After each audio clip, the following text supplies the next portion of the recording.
하나님은 온 땅의 왕이시며 모든 육체의 생명이 되십니다. 그 하나님을 우리가 아버지라 부릅니다. 아버지께서 우리에게 상속하실 그 모든 나라에 대한 것을, 그 생명에 대한 것을 우리가 깨달을 수 있게 하여 주시옵소서. 예수님 이름으로 기도드리옵나이다. 아멘. 아멘. 오늘 성경 말씀 본문 히브리서 12장 22절로 24절까지입니다. 히브리서 12장 22절로 24절까지입니다.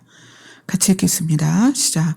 그러나 너희가 이른 곳은 시온산과 살아계신 하나님의 도성인 하늘의 예루살렘과 천만 천사와 하늘에 기록된 장자들의 모임과 교회와 만민의 심판자이신 하나님과 및 온전하게 된 의인의 영들과 새 언약의 중보자이신 예수와 및 아벨의 피보다 더 나은 것을 말하는 뿌린 피니라.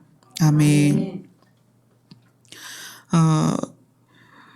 우리가 교회를 다니면서 또 성경을 읽으면서 예배를 드리면서 하나님의 뜻과 마음과 계획에 대해서 기본적인 틀을 갖고 있지 않으면 성경을 이해를 할 수 없어요. 우리가 그 기본적인 틀이라는 것은 우리가 반드시 알아야 될 하나님에 대한 지식입니다. 그래서 이 백성이 망하는 이유가 지식이 없었다, 이렇게 표현하는데, 그 지식이 없다는 것이 세상에서 우리가 어떤 제도적인 안에서 구하는 지식이 아니에요. 뭐에 대한 지식이냐면 하나님에 대한 것입니다. 하나님의 마음, 하나님의 생각, 하나님의 성품, 하나님의 계획, 그것을 알지 못하고 신앙생활을 하기 때문에 우리가 열심히 달려가지만 방향을 모르고 달려가고, 열심히 달려가지만 목표를 모르고 달려가는 거예요. 그래서 이스라엘의 그들의 어떤 타락과 하나님과의 관계가 어그러짐을 말할 때 그렇게 얘기하는 거예요. 이 백성이 지식이 없어서 망하였도다. 그래서 우리가 이 성경을, 이 말씀을 나누는 이유는 하나님에 대하여, 근데 그 하나님에 대하여에 뭐가 포함이 되냐면 하나님의 마음, 하나님의 뜻, 하나님의 계획, 이것을 반드시 알고 세부적인 문장과 이 말씀으로 들어가야 된다는 거예요. 자, 사람은 누구냐면 사람은 우주보다 귀한 존재예요. 왜 그러냐? 우리 저기 유아실에 새 꼬맹이가 앉아서 예배를 드려요. 제일 어린 예영이부터, 나이가 가장 어린 예영이가 어떤 존재냐? 우주보다 귀한 존재예요. 신이신 하나님이 사람을 만들고자 하는 계획을 가지고서 우주 만물 안에 빛과 태양과 그 태양계의 행성들과 지구와 그 다음에 지구의 모든 사람이 존재할 수 있는 환경과 그 사람이 상호작용을 통해서, 이 지구의 사람과의 상호작용은 굉장히 중요해요. 그러니까 사람은 산소를 마시면서 살아야 되는데 그 산소를 공급하는 존재가 누구냐면 식물이에요. 근데 이 식물은 사람이 내뱉는 이산화탄소를 먹을 양식으로 삼아요. 그래서 공존하게 하는데 이 공존이 누구의 생존을 위한 것이냐면 인간의 생존을 위해서 공존을 하게 하셨다는 거예요. 우리가 그냥 단순히 이렇게 살아있는 것 같지만 하나님의 아주 섬세하고 치밀한 계획과 그 섭리 안에서 우리가 생명을 유지하는데, 하나님이 이렇게 우주보다 귀한 존재를 만들기 위해서 모든 것을 계획하고 창조하시고 거기에 정말 극적으로 아담이라는 한 사람을 만드셨어요. 그리고 하나님이 온 우주 만물을 아담에게 허락하시고 나서 딱 하나만 명령하셨어요. 이것은 선과 악을 알게 하는 열매인데 요걸 먹으면 죽는다 얘기를 했어요. 그러니까 아담은 모든 걸 다 받았고 그것을 다스리고 누릴 수 있는 그 권세까지 받았어요. 그럼에도 불구하고 단 하나 그걸 먹었다는 거예요. 물론 사탄이 사람이 하나님과의 관계 안에서 서로 사랑하는 그 관계를 시기하고 질투하여서 그 사람을 하나님과 분리하기 위해서 미혹을 했지만 그 미혹에도 불구하고 아담이 선과 악을 아는 열매를 먹지 않았다면 우리는 여전히 에덴에서 살고 있었을 거예요. 그런데 너무 우리가 생각할 때는 이 우주 만물을 아담이라는 한 사람 때문에 지어서 아담에게 몽땅 주셨는데도 왜 그 작은 선과 악을 아는 열매를 먹었을까? 참 안타깝죠. 일단 하나님이 그에게 말씀하신 명령이 뭐냐면 요걸 먹으면 죽어. 사망이라는 개념이 이 에덴에 없을 때에 하나님은 아담에게 그 사망의 개념을 알려주십니다. 이걸 먹으면 죽는다.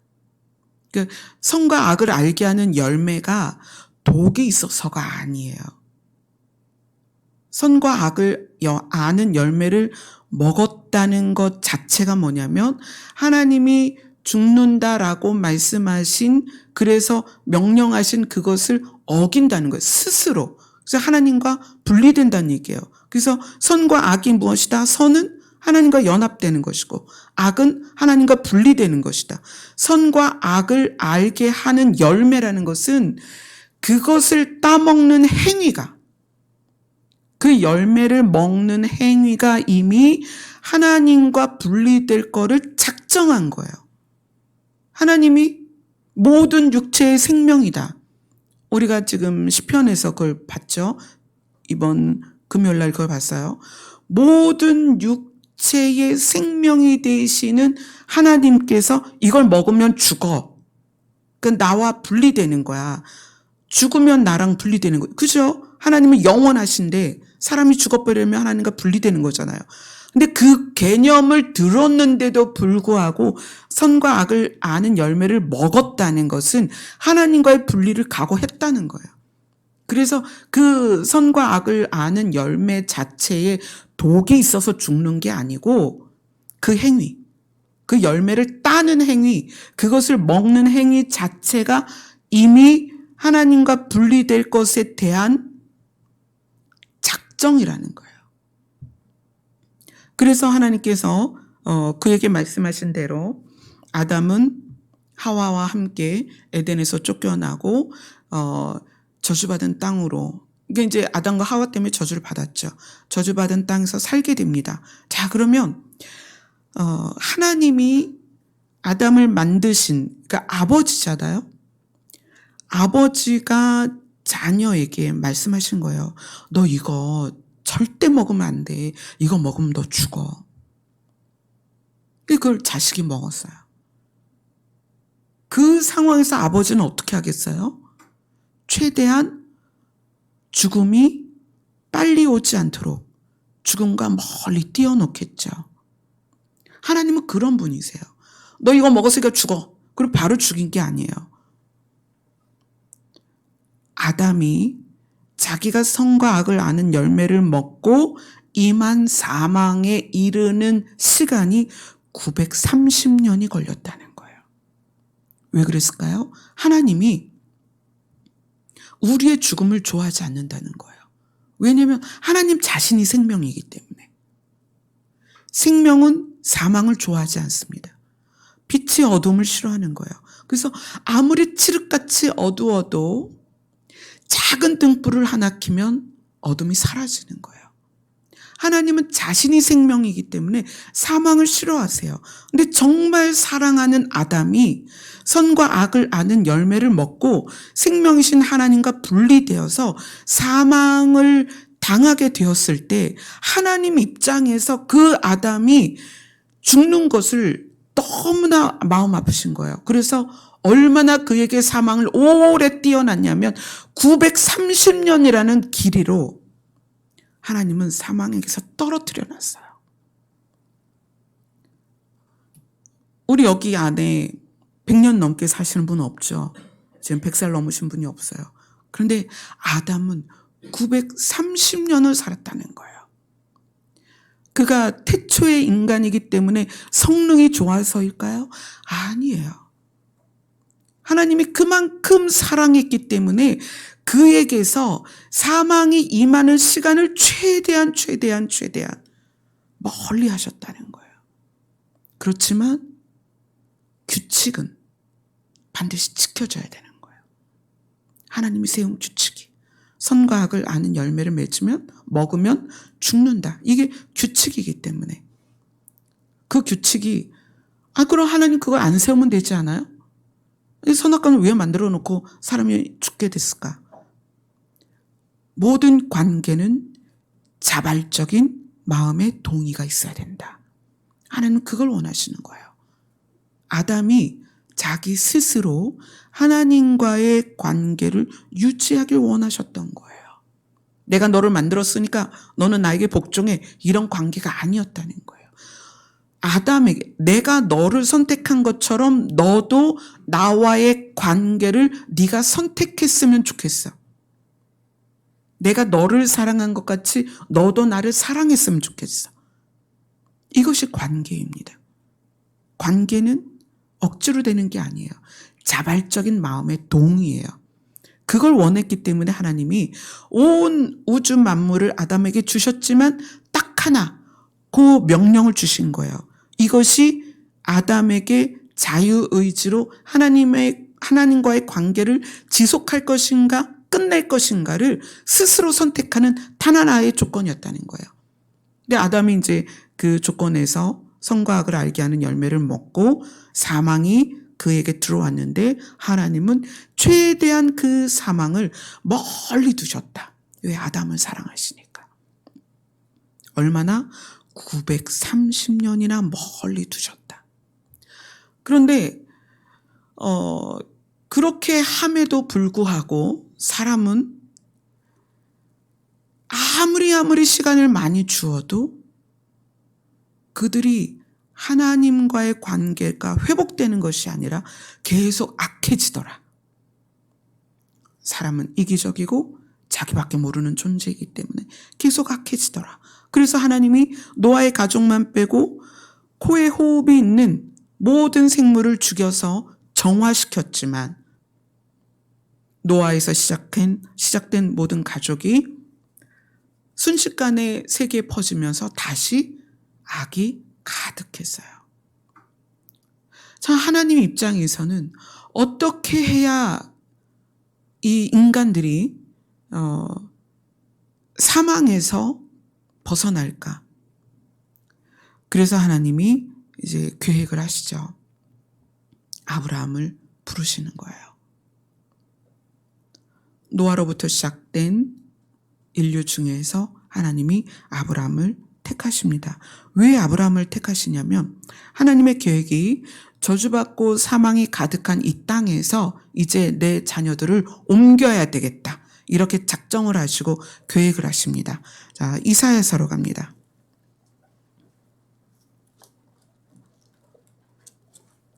이사야서 65장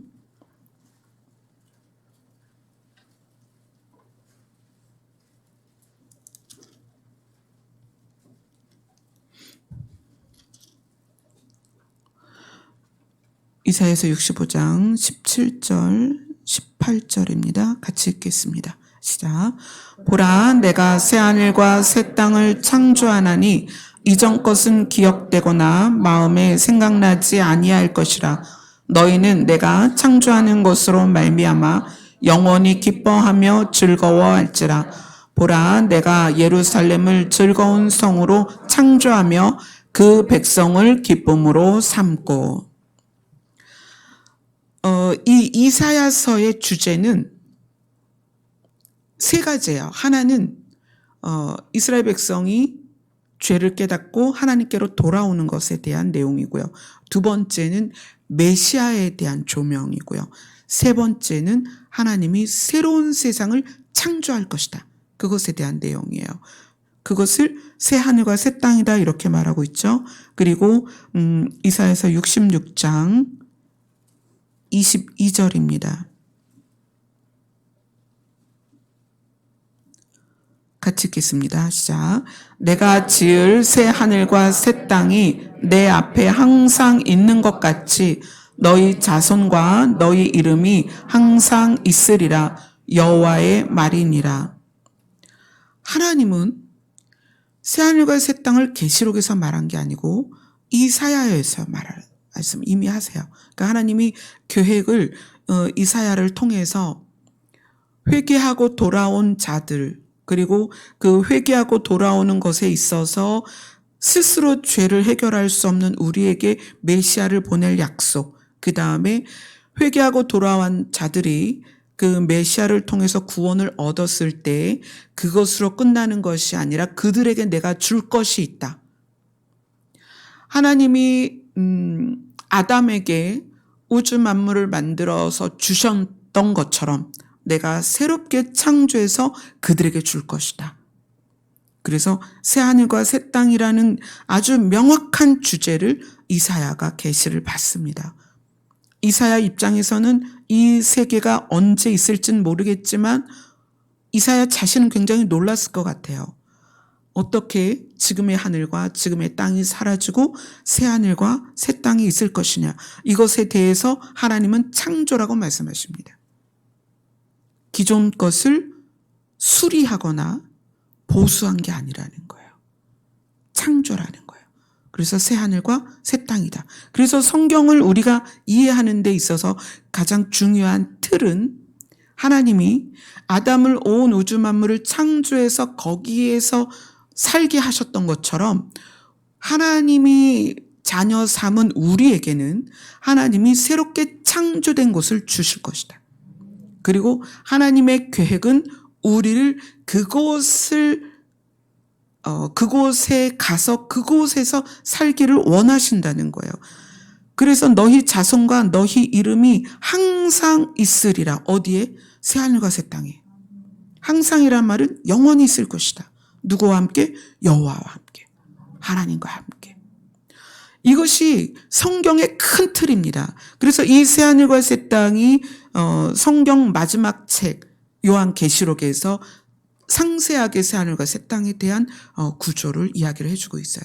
그래서 우리는 신앙생활을 왜 하느냐면 아담이 에덴에서 하나님이 주셨던 걸 누렸던 것처럼 우리는 새하늘과 새 땅에 가서 그것을 누리며 살게 될 것입니다. 이것에 대한 인식이 없으면 신앙생활을 잘못하게 돼요. 정말 잘못하게 됩니다. 우리는 뚜렷하게 이 개념을 가져야 된다는 거예요. 하나님은 이 성경을 통해서 우리에게 무엇을 이야기하고 싶으냐? 우리에게 새하늘과 새 땅을 주어서 너희가 다시는 눈물을 흘리지 않고 너희가 다시는 사망 가운데 있지 않고 너희가 다시는 슬픔 가운데 있지 않고 너희가 다시는 아픔 가운데 있지 않고 영원히 하나님과 기쁨 가운데서 살기를 원한다는 것이 하나님의 계획이라는 거예요. 너무나 멋진 계획을 가지고 있고 이 계획을 공유한 자들이 그의 나라를 소망하며 이 인생길을 걸어가는 그 공동체가 교회라는 거예요. 아멘. 교회는 이것을 반드시 기준으로서 성경을 해석해야 된다. 이 기준이 빠지면 이 성경을 코에 걸면 코걸이, 귀에 걸면 귀걸이 이렇게 된다는 거예요. 자, 봅시다. 그래서 우리가 지난주에 아버지의 책임감, 아들의 십자가 이러면서 마태복음 1장을 봤습니다. 마태복음 1장.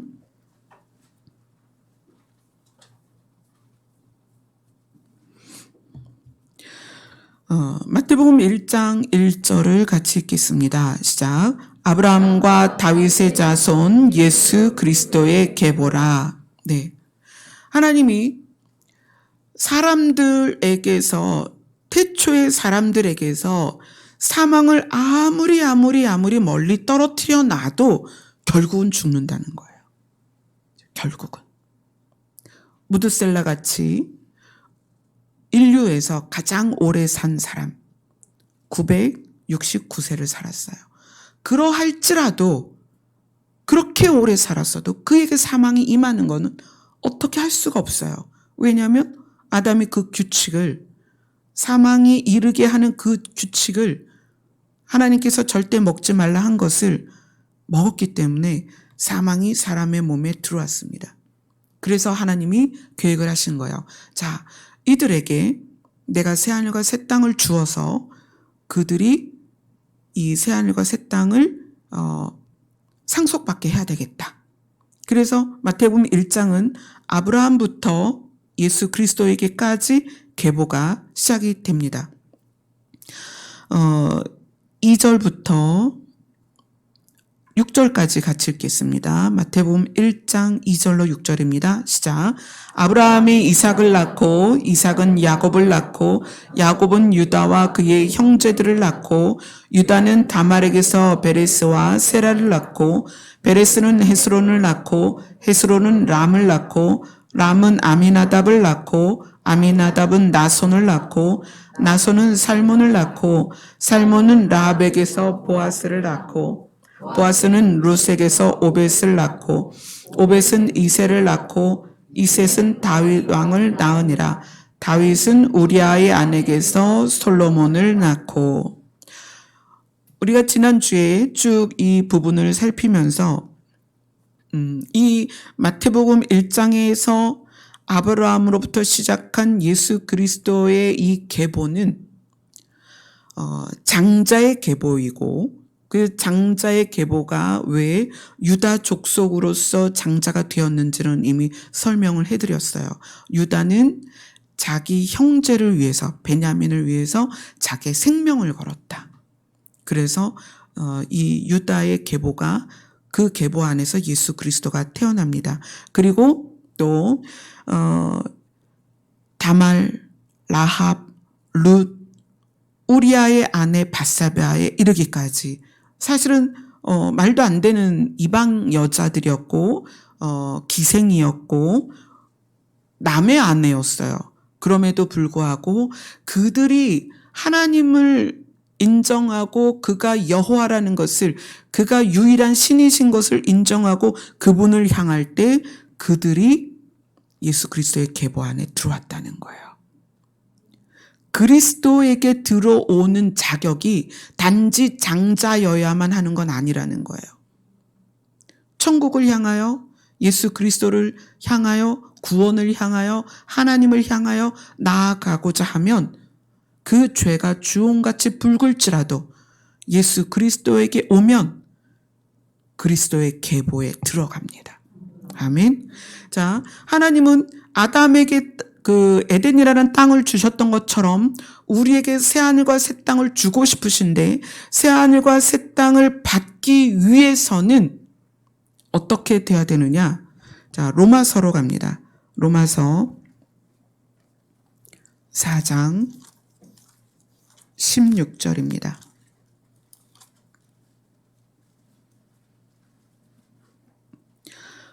로마서 4장 16절부터 18절까지입니다. 같이 읽겠습니다. 시작. 그러므로 상속자가 되는 것이 은혜에 속하기 위하여 믿음으로 되나니 이는 그 약속을 그 모든 후손에게 굳게 하려 하심이라. 율법에 속한 자에게 뿐만 아니라 아브라함의 믿음에 속한 자에게도 그러하니 아브라함은 우리 모든 사람의 조상이라. 기록된 바 내가 너를 많은 민족의 조상으로 세웠다 하심과 같으니 그가 믿은 바 하나님은 죽은 자를 살리시며 없는 것을 있는 것으로 부르시는 이시라. 아브라함이 바랄 수 없는 중에 바라고 믿었으니 이는 내 후손이 이같으리라 하신 말씀대로 많은 민족의 조상이 되게 하려 하심이라. 상속자가 되는 그것. 무엇을 상속받는 거예요? 하나님의 나라를. 어떤 나라를? 새하늘과 새 땅을. 우리는 상속자입니다. 무엇을 상속받느냐? 새하늘과 새 땅을 상속받을 자이됩니다. 그 상속자, 새하늘과 새 땅을 상속받는 자가 되는 그것이 은혜에 속하기 위하여, 우리의 노력이 아니라 은혜로 상속받기 위하여 어떻게? 믿음으로 받는다는 거예요.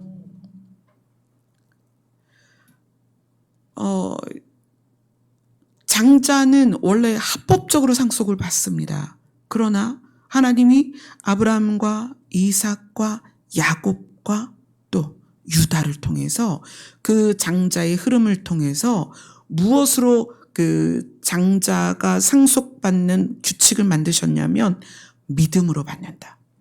그래서 그 예를 보여주신 거예요. 아브라함이 이삭을 낳고 이삭이 에서와 야곱을 낳았는데 에서가 맏형이에요. 에서가 장자입니다. 그러나 장자권을 누가 이어요? 야곱이 있죠. 왜요? 에서는 하나님을 마음에 두길 싫어했고 부모를 근심시켰고, 그래서 그 장자권이 야곱에게로 갑니다.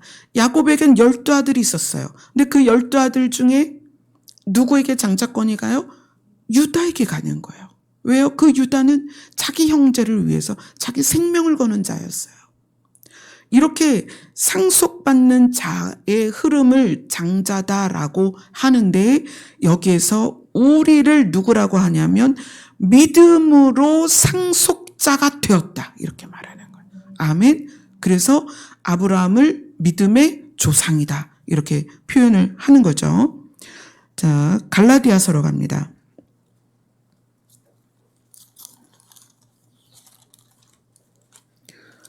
고린도전후서 뒤에 갈라디아서 3장 6절로 9절입니다. 같이 읽습니다. 3장 6절로 9절입니다. 시작. 아브라함이 하나님을 믿음에 그것을 그에게 의로 정하셨다 함과 같으니라. 그런즉 믿음으로 말미암은 자들은 아브라함의 자손인 줄 알지어다.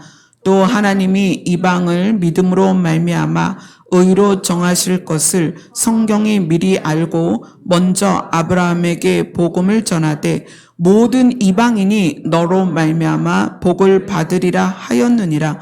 그러므로 믿음으로 말미암은 자는 믿음이 있는 아브라함과 함께 복을 받느니라. 아멘.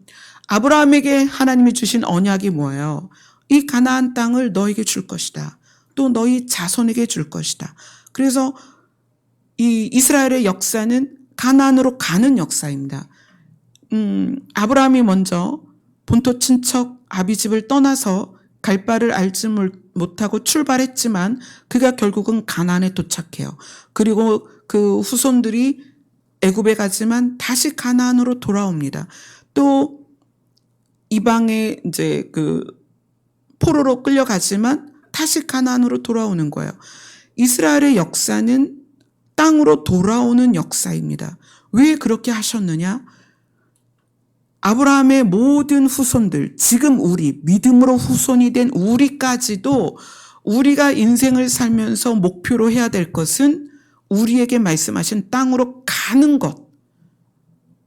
누구처럼? 아브라함처럼, 이스라엘처럼. 우리는 상속자이기 때문에 우리가 상속받을 땅으로 가야 되는 거예요. 우리가 예산 땅에 교회를 짓고 있습니다. 유리자매가 상속받은 땅을 우리에게 주셔서 그 땅으로 우리가 들어갑니다. 땅이라는 것은 거주의 의미가 있어요. 거주. 그래야 사실 의미가 있습니다. 하나님이 이스라엘 백성에게 가나안으로 가라는 것은 거기에서 거주하면 내가 복을 줄게. 하나님이 새하늘과 새 땅을 만드시는 이유는 거기에 우리가 거주하는 것에 의미가 있다는 거예요. 새하늘과 새 땅을 만들었는데 거기에 아무도 없다면 그 땅은 아무 의미가 없는 거예요. 하나님이 새하늘과 새 땅을 왜 계획했는가?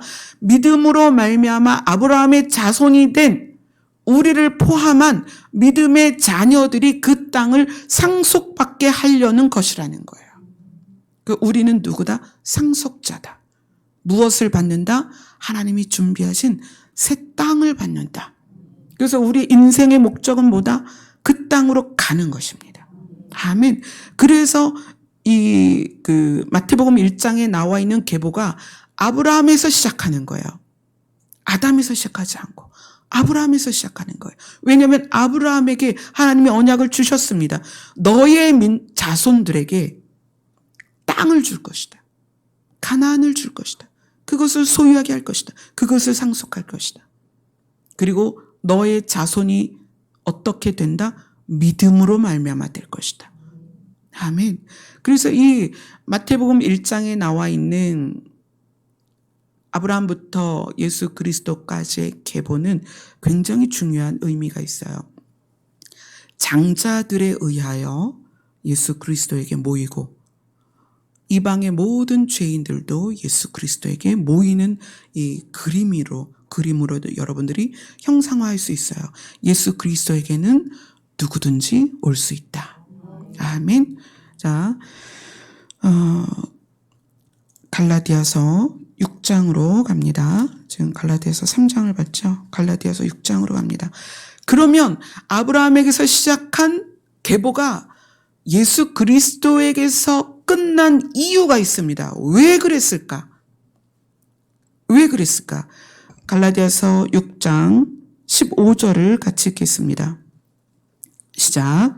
할래나 무할래나 아무것도 아니로되 오직 새로 지으심을 받는 것만이 중요하니라. 자, 이 이야기는 뭐냐면 신인류, 새 인류를 만들어서 새 하늘과 새 땅에 가게 하시겠다는 거예요.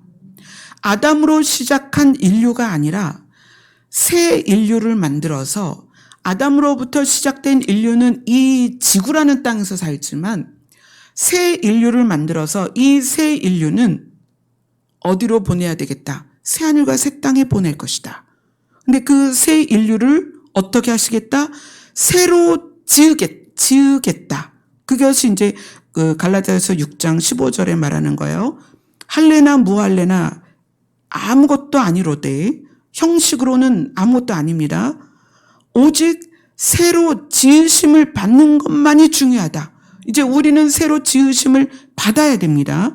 이것에 대해서 에베소서로 갑니다. 갈라디아서 바로 뒤에 있어요. 에베소서 2장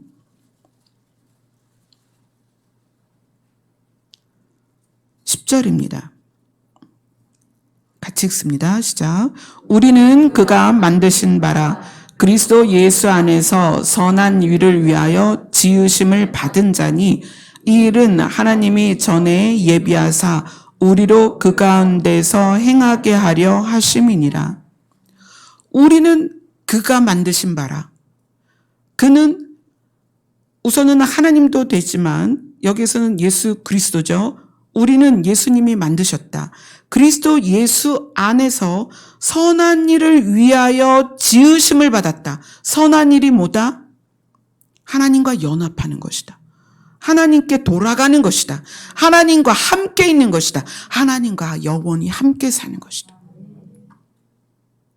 이 일은 하나님이 전에 예비하사 우리로 그 가운데서 행하게 하려 하심이라. 이 일은 어떤 일이죠? 이런 일, 선한 일을 통하여 우리가 예수 그리스도 안에서 새로 지음 받는 것은 하나님이 예비한 새하늘과 새 땅에서 우리가 살게 하기 위한. 자, 하나님이 우리를 통해서 무엇을 하고 싶으신지 여러분 이제 그림이 보이죠? 에베소서 4장으로 갑니다.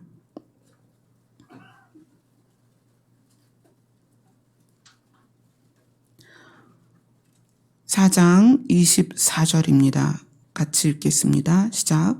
하나님을 따라 의와 진리의 거룩함으로 지으심을 받은 새 사람을 입으라. 그래서 우리는 예수 그리스도에게 와서 새로 지음받은 새 사람이 되는 거예요.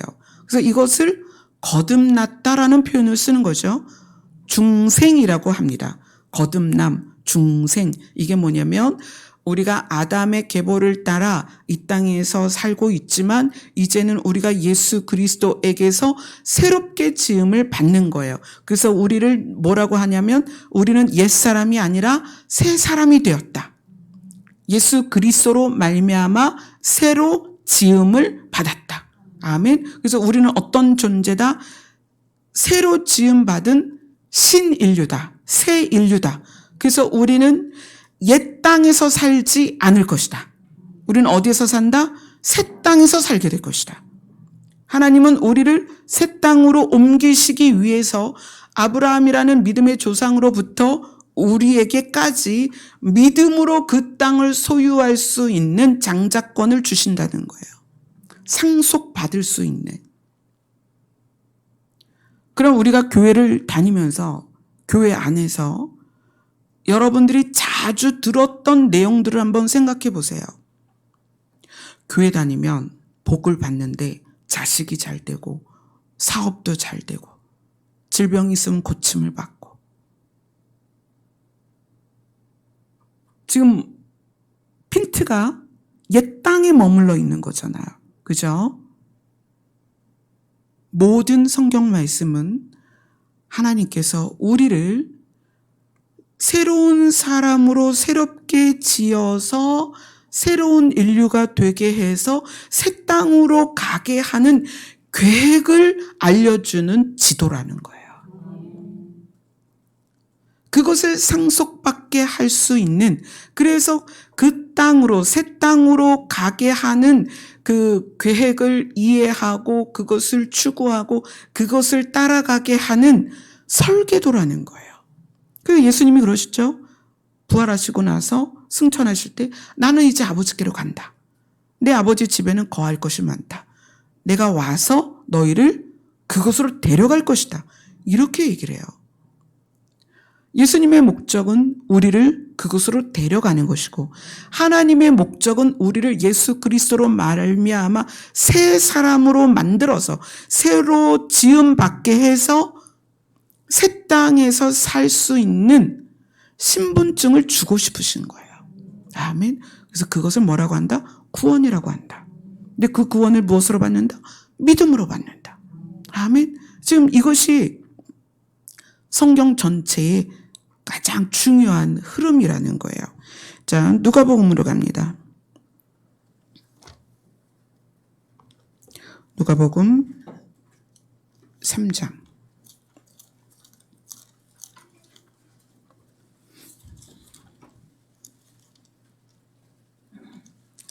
23절.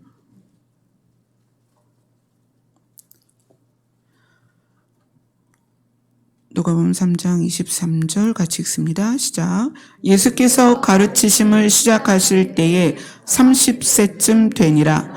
사람들이 아는 대로는 요셉의 아들이니 요셉의 위는 헬리요. 이렇게 해서 예수님의 족보가 시작이 되는데 아브라함에서부터 시작된 족보 안에는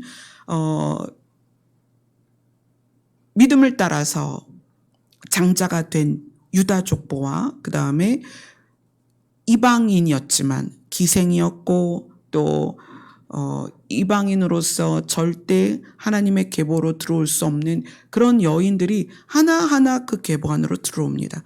그렇게 해서 예수님에게 멈췄는데 이 누가복음의 계보는 정말 놀라운 거예요. 사람에서 시작해서 예수 그리스도에게 마친 마태복음의 계보가 아니라 이 누가복음의 계보는 예수 그리스도로 시작해서 하나님에게서 멈춘다는 거예요. 아멘. 자, 누가복음 3장 38절을 같이 읽습니다. 시작. 그 위는 에노스요, 그 위는 셋이요, 그 위는 아담이요, 그 위는 하나님이시라. 아멘. 아브라함에게서 시작된 계보는 믿음으로 말미암아 예수 그리스도에게 멈춥니다. 우리는 전부 믿음으로 말미암아 예수 그리스도 안에 들어 있습니다. 근데 예수 그리스도 안에 들어있는 사람은 예수님과 함께 어디를 향하여 가고 있냐면 인류 안에 멈추는 것이 아니라 하나님께 간다는 거예요. 아멘. 우리가 예수 그리스도 안에서 새롭게 지음받고 그분과 연합되어 있을 때, 그래서 예수님이 부탁하셨어요. 내가 아버지와 하나 된 것처럼, 내가 아버지 안에 있고 아버지가 내 안에 있어서 내가 아버지와 하나 된 것처럼 너희가 내 안에 있고 내가 너희 안에 있어서 하나 되기를 원한다. 근데 왜 그러느냐? 이렇게 하나 되었을 때 예수 그리스도와 함께 쭉 가는데 어디까지 간다? 하나님까지 간다. 하나님께 갈 수 있는 유일한 방법은 예수 그리스도와 하나 되는 거예요. 그래서 예수 그리스도께서 가르치실 때가 30세쯤 되었는데, 그때의 그 예수님의 아버지가 요셉이고 요셉의 위는 헬리고 이걸 쭉 얘기하면서 거침없이 어디까지 간다? 하나님까지 간다. 아멘. 정말 단순한 계보이지만 이 계보를 통해서 하나님은 놀라운 것을 우리에게 알려주시는 거예요. 예수 그리스도와 함께라면 어디까지 간다? 하나님까지 간다. 그런데 그것이 그냥 개념적인 하나님이 아니라 실제적으로 하나님은 새하늘과 새 땅을 만들어서 우리가 그것을 상속받게 하고 싶다는 거예요. 우리가 교회를 다니는 이유는 이 땅이 아니라 새하늘과 새 땅이 목표입니다. 우리가 교회를 다니는 이유는, 하나님을 믿는 이유는 예수 그리스도와 연합되어서 예수 그리스도와 함께 어디까지 가는 것이다? 하나님께로 가는 것이다. 아멘. 이것이 우리의 신앙생활의 목적이다. 예수 그리스도의 이 계보가 만들어지는 데에는 첫째는 믿음으로 말미암는 장자의 계보예요. 그거는 이제 유다 족속이었죠. 유다의 족속 안에서 예수님이 나와요.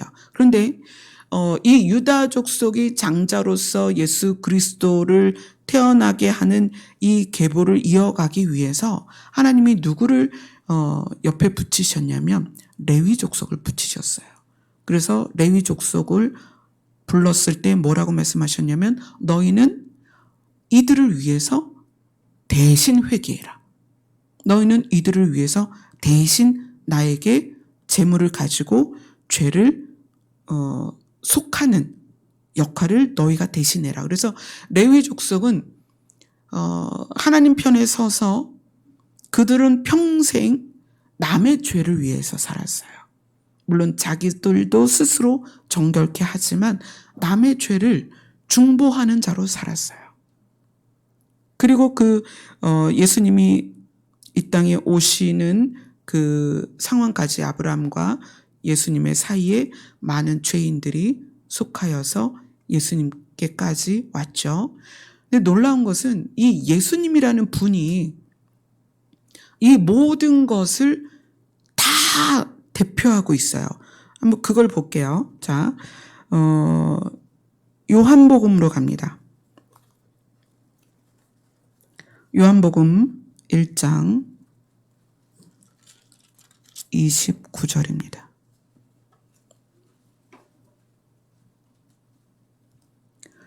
같이 읽겠습니다. 시작. 이튿날 요한이 예수께서 자기에게 나오심을 보고 이르되 보라 세상 죄를 지고 가는 하나님의 어린 양이로다. 예수님은 세상의 죄를 자기에게 전가시킨 어린 양이었습니다. 제물이었다는 거예요. 레위 족속이 모든 이스라엘과 장자된 유다 족속을 위해서 하나님께 죄의 값을 치를 때 그 값을 어린 양이나 소로 또는 비둘기로 이렇게 드렸습니다. 그런데 예수님이 스스로 자기 자신이 죄의 값으로서 어린 양이 되셨다는 거예요. 자, 지금 왜 이 부분을 알아보냐면 왜 예수 그리스도를 통해서 우리가 새로운 인류가 될 수 있느냐, 그 이유를 보는 거예요. 자, 첫째는 예수님이 자기 스스로 죄의 값으로 치루어지는 어린 양이 되셨기 때문입니다. 자, 그 다음에 두 번째는 로마서 8장으로 갑니다.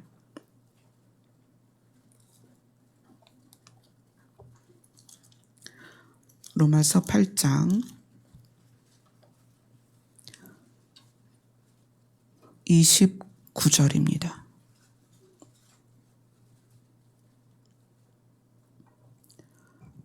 로마서 8장 29절 같이 읽습니다. 시작. 하나님이 미리 아신 자들을 또한 그 아들의 형상을 본받게 하기 위하여 미리 정하셨으니 이는 그로 많은 형제 중에서 맏아들이 되게 하려 하심이라.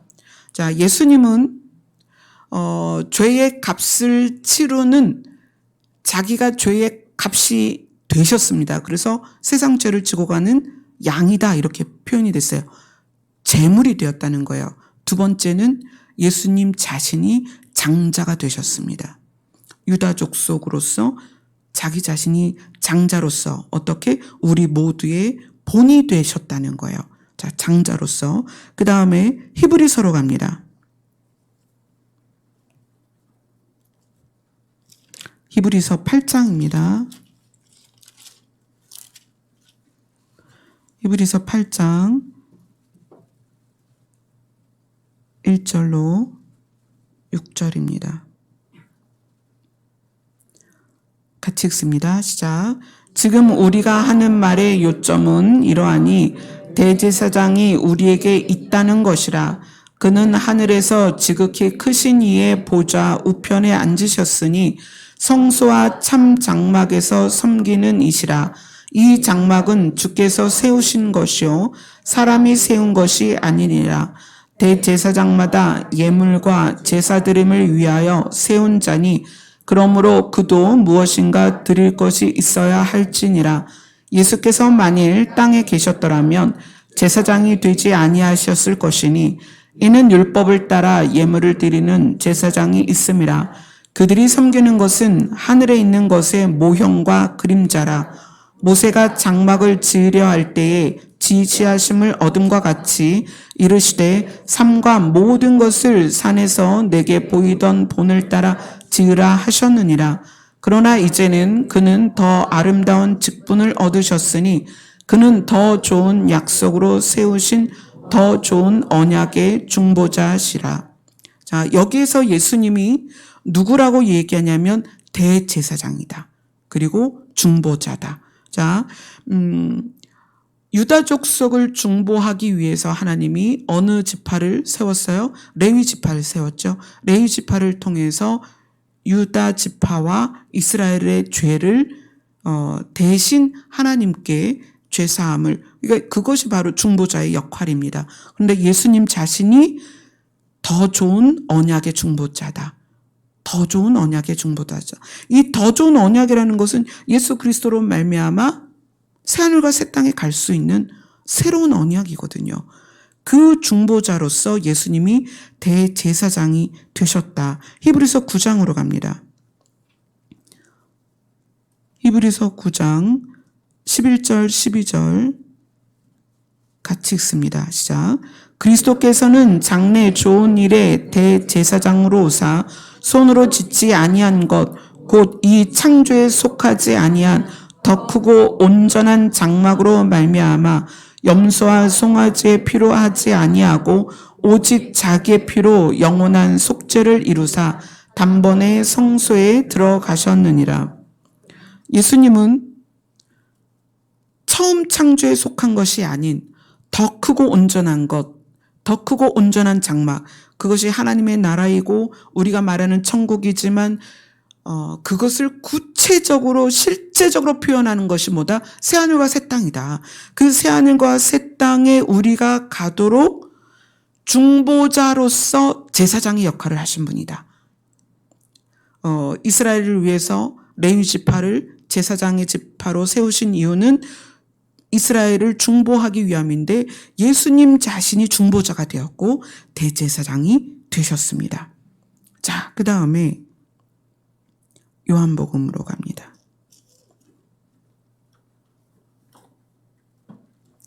요한복음 9장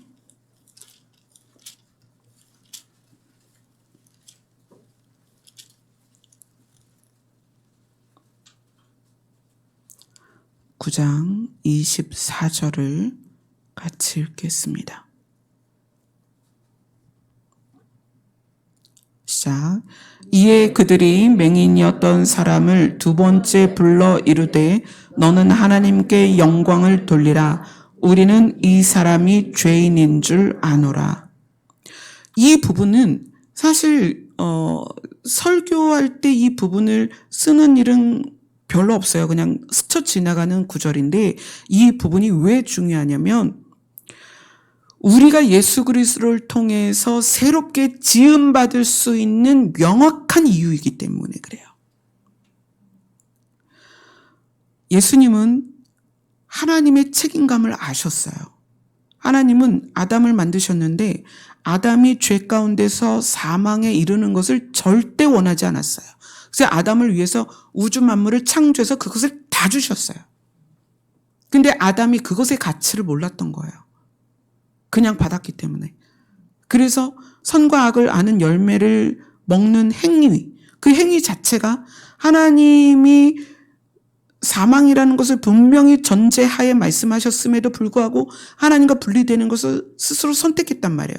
근데 그것에 대하여 하나님은 물론 아담의 행위에 의한 사망이지만 하나님은 그를 살리고 싶은 거예요.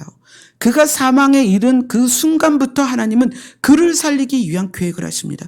그래서 그를 사망에서부터 얼마나 오래 띄어놨는지 930년이라는 기간으로 띄어놨단 말이에요. 그래도 그는 사망에 이를 수밖에 없어서 하나님은 계획하신 것이 이 사람들을 사망이 없는 곳으로 옮겨야 되겠다. 이것이 하나님의 계획이에요. 그런데 우리는 누구예요? 죄인이잖아요. 하나님과 분리됐고 사실 윤리적이고 도덕적인 면에서도 우리는 죄인입니다. 하나님을 하나님으로 섬기지 못한 죄인이란 말이에요.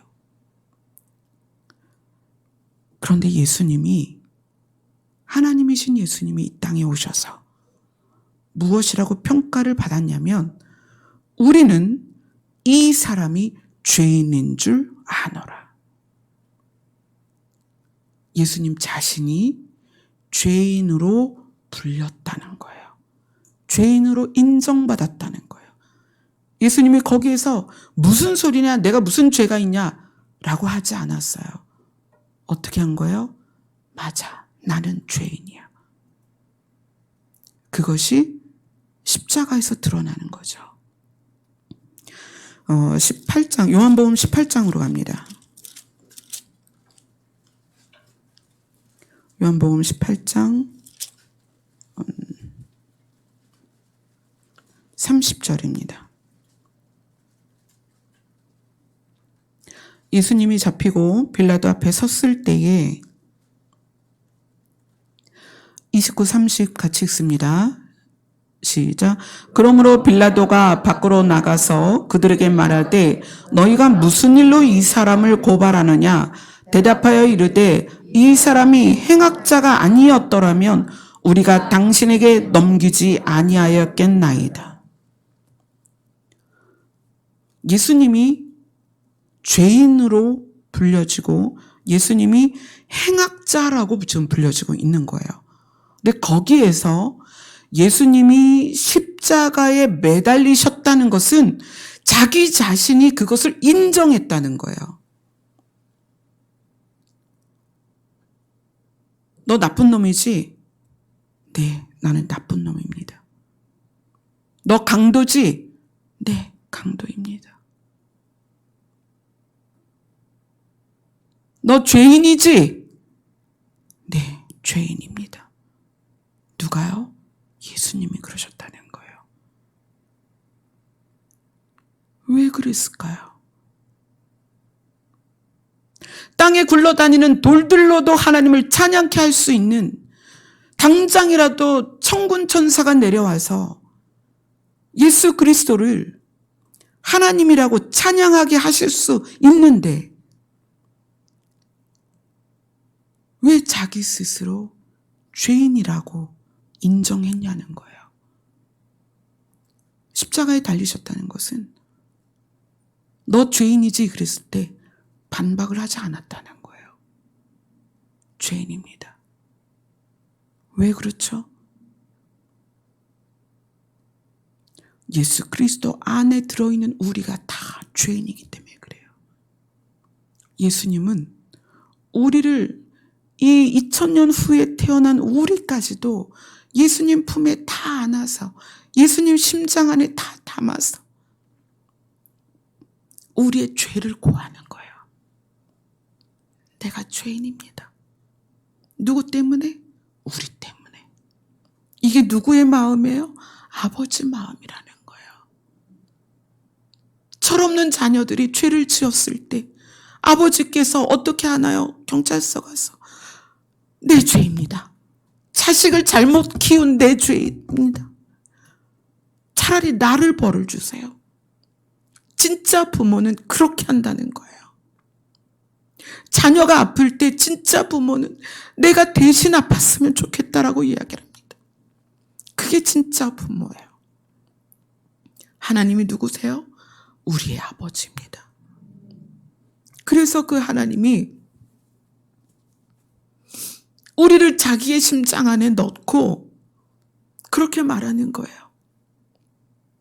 맞아요. 내가 죄인이고, 내가 강도고, 내가 거짓말장이고, 내가 행악자입니다. 나를 죽여서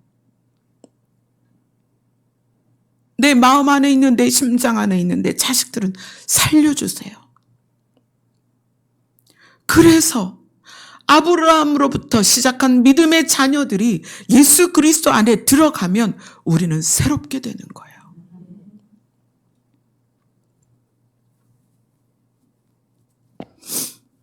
거듭난다는 것은 우리가 어머니의 배에서 나왔지만 우리 스스로도 어쩔 수 없는 이 죄의 문제를, 우리가 해결할 수 없는 죄의 문제를 예수 그리스도 안에 들어가서 새롭게 지음받는,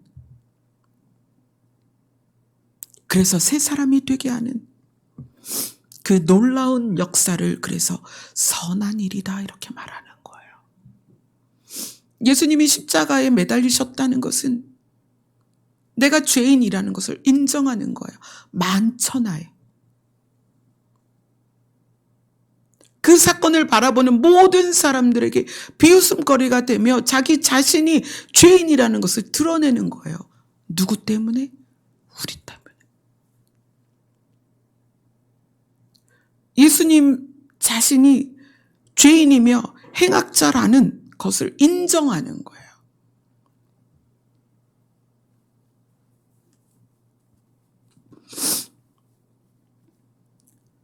그래서 누가복음에 예수 그리스도로부터 시작된 계보는 누구든지 예수 그리스도와 함께하면 어디로 간다? 하나님께로 연결된다. 인간의 계보에서 끝나는 게 아니라는 거예요.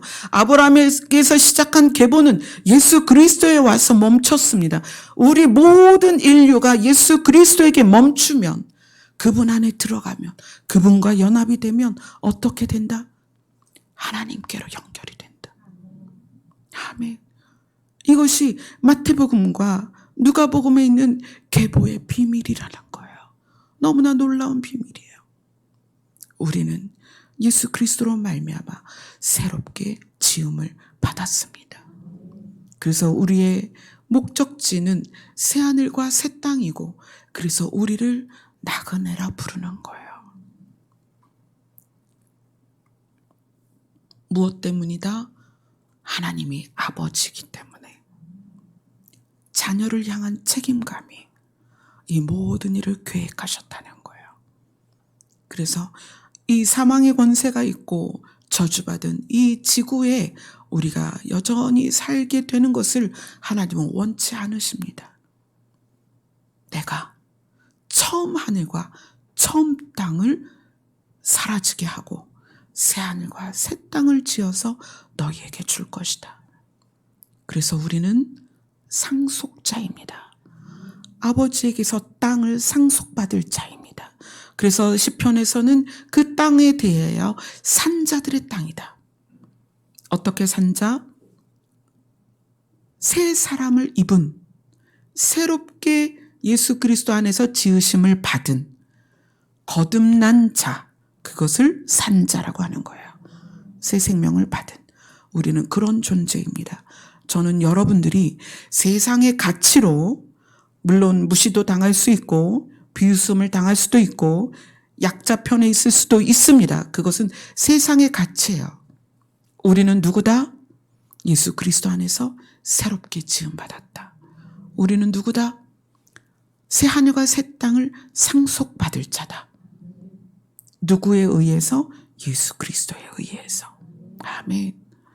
오늘 이 말씀은 성경 한 권을 축약한 내용이에요.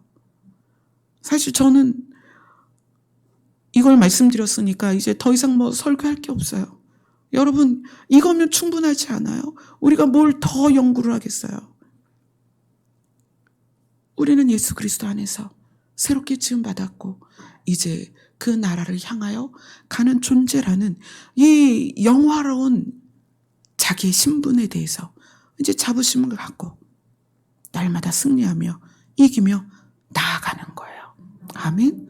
그런데 세상이 너무나 험하니까 이렇게 모여서 우리가 서로 위로하며 그 길을 가는 겁니다. 아멘. 아멘. 기도합시다.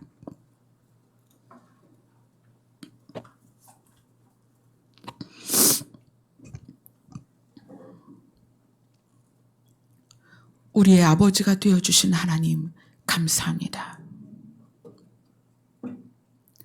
아버지께서 자녀를 사랑해서 그 죄를 대신하시고 또 우리에게 좋은 것을 상속해 주기를 원하셔서 놀라운 일을 계획하시고 또 우리가 그것을 모를까 봐 성경과 복음을 통하여 알게 하시니 감사합니다. 우리 매일의 걸음걸음을 하나님 인도하셔서 마침내 그 땅에 도착하도록 도와주시옵소서. 예수님 이름으로 기도드리옵나이다. 아멘. 아버지의 책임감과 예수님의 십자가 은혜로 우리가 산자들의 땅에 들어갈 수 있게 되었습니다. 그 사랑의 하나님을 기뻐하며 경배하겠습니다.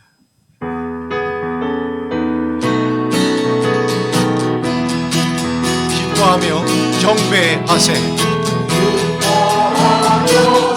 경배하세. 영광의 주 하나님, 주 앞에서 우리만의 기억나는 것 같아.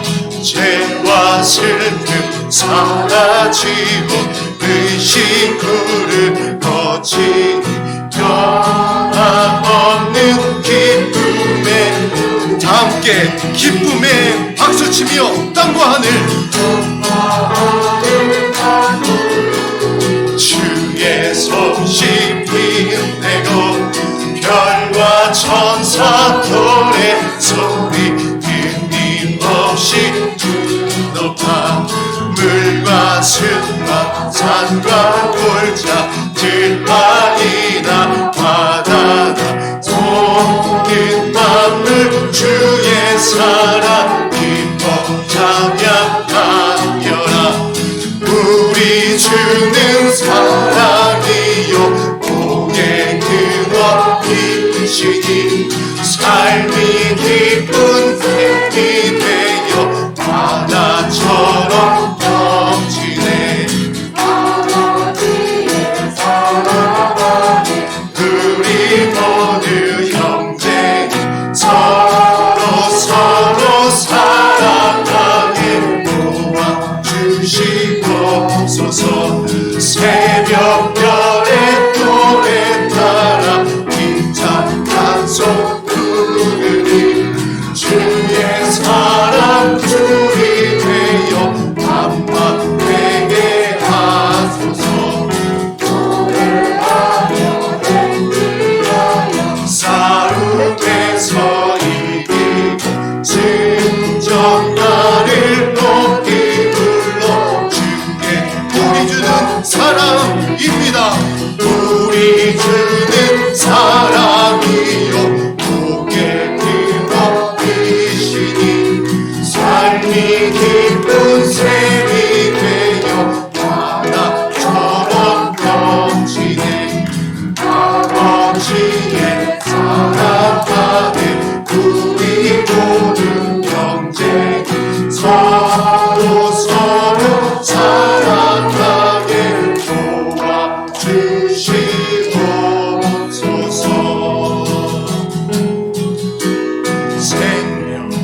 받고 주의 사랑을 잊지 않게 하소서. 나를 위한 사랑입니다.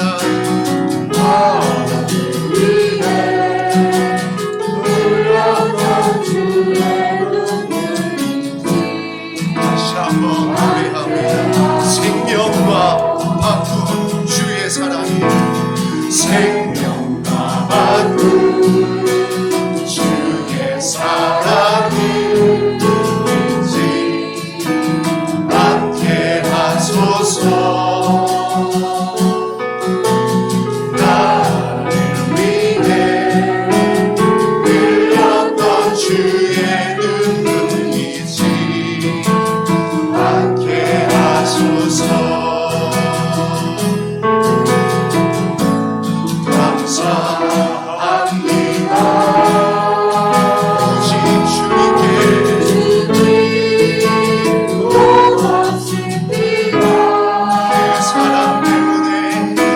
사랑 때문에 그 눈물 때문에 주 앞에서 예배합니다. 주의 긍휼과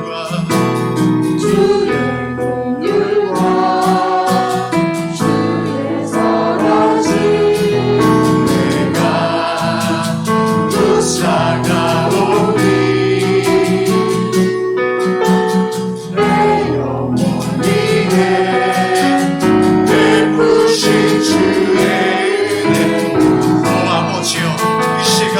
아버지의 긍휼로 우리를 덮어 주시옵소서. 주의 긍휼과 주의 선하심 내가 묵상하오니 내 영혼 위에 베푸신 주의 하소서.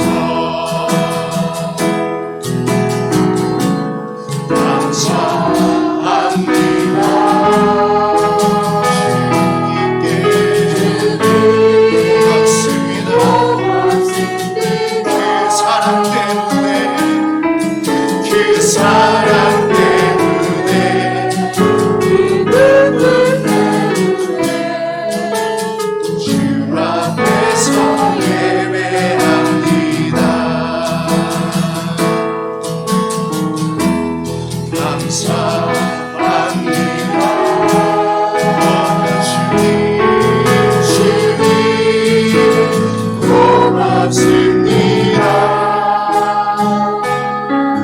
그 사랑 때문에 그 눈물 때문에 주 앞에서 예배하는 그 사랑 때문에 그 사랑 때문에 그 눈물 때문에 주 앞에서 예배합니다.